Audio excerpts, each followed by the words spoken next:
I had started training calisthenics at the age of 14, and at the time, I felt severely skinny. I felt almost underweight.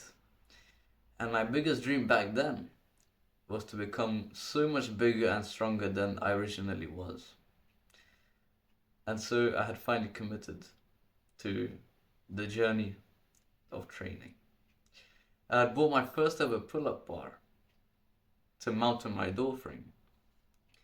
And the first time I even attempted to do a pull-up on that bar, I was not even able to pull myself up to even midway of the pull-up movement. And then I had been training for a few days, and almost 3 days after that, I tried again, and I was recording myself. I had achieved my first ever pull-up. But then when I had actually rewatched the video, I found that I subconsciously jumped to the middle of the pull-up position, and then I pulled myself up. So it was not even actually a perfect pull-up. It was just a fake pull-up, I guess you could say. I was so weak back then, even with such a light body weight. Now fast forward almost 3 years later, I'm now able to do around 6 to 7 perfect pull-ups with very controlled descents and ascents. And you may have been expecting a much bigger boost in my pull-up reps than that. But the reason on why it's not as big as you expected is because of my focus on the quality of the reps rather than the quantity. And I'll expand more about that later on in the video. Now at the time I had started, I didn't have any free weights or any machines to train with. And that was actually a good thing because it forced me to look for natural movements to do instead. And the reason why this is a good thing is because having machines, having free weights, only increases your risk of overtraining. So if you exercise with just natural movements using only your body weight, you are way less likely to stress your body too much. It completely eliminates your risk of overtraining.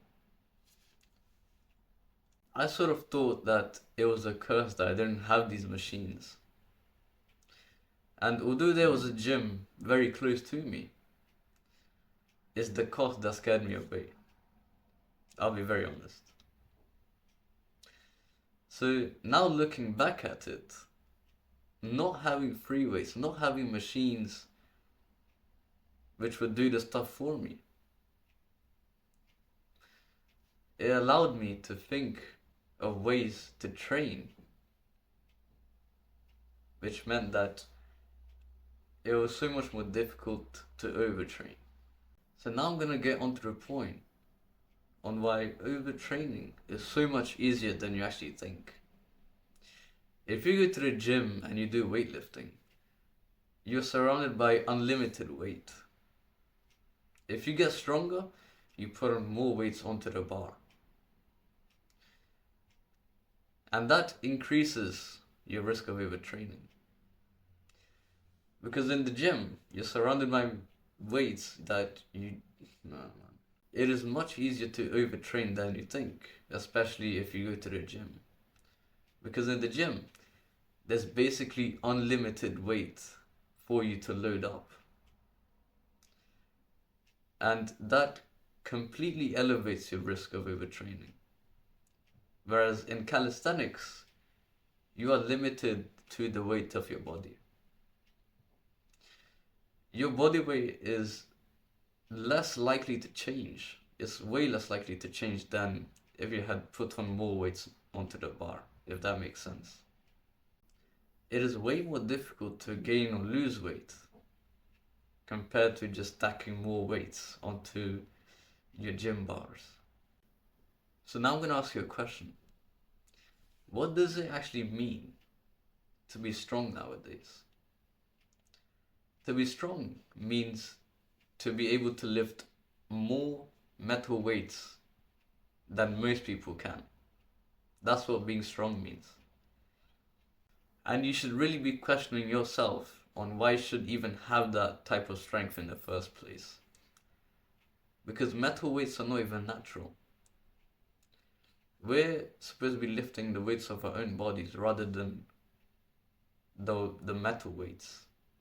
It literally does not make sense to be lifting metal weights when there's literally no need for it. You build the muscle and the strength to be able to only use it in the gym.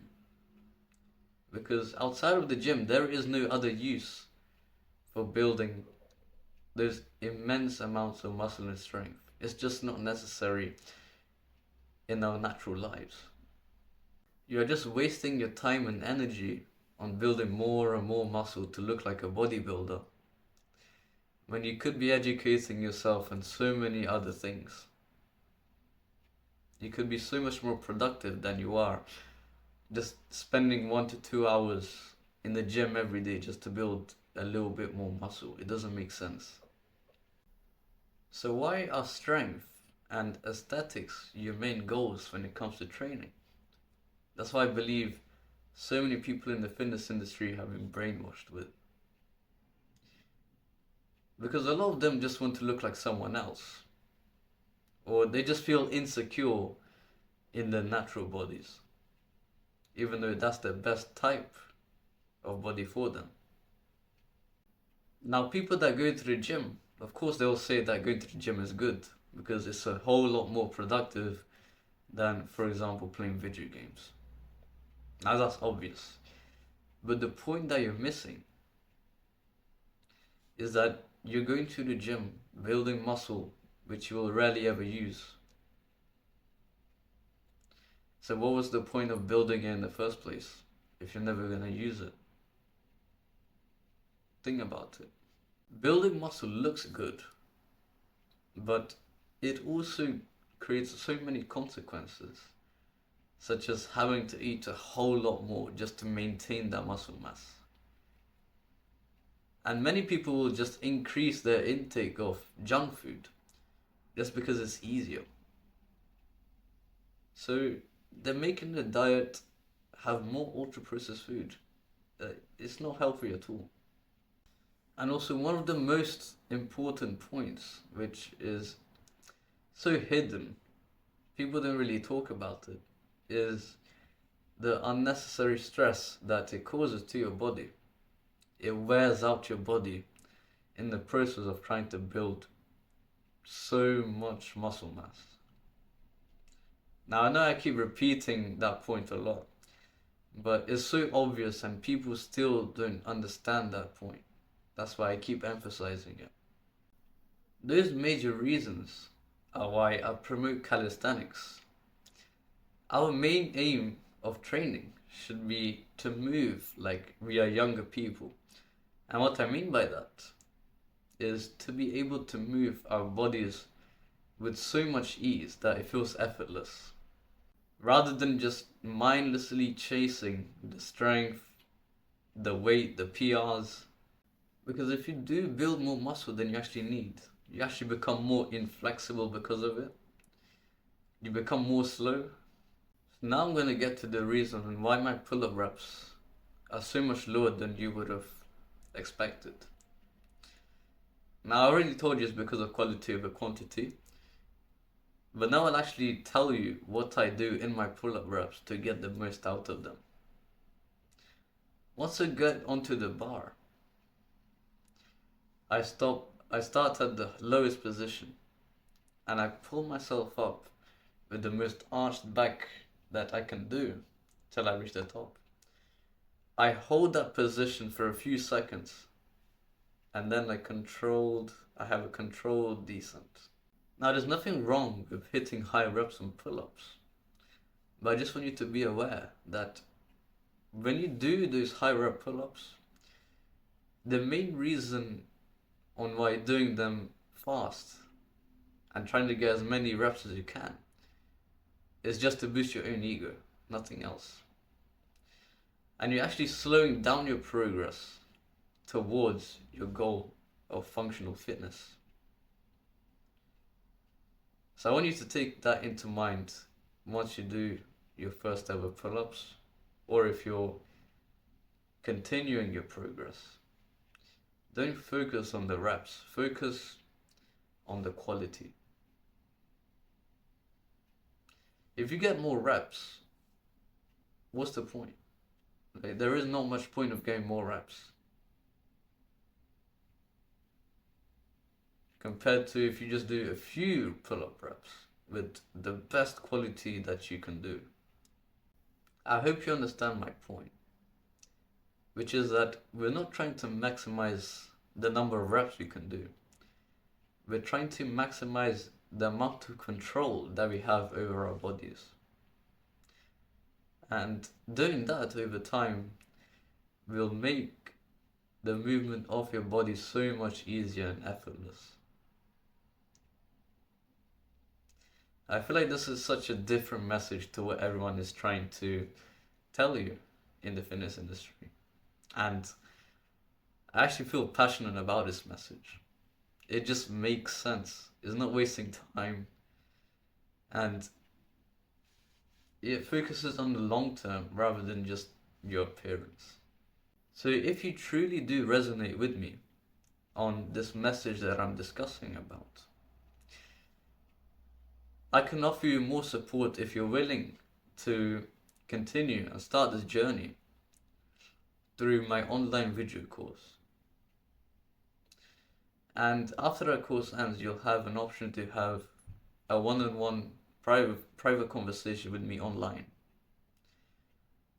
where you can ask me anything. I'll be sure to answer it. So if you are interested in that, please click on the first link in the description.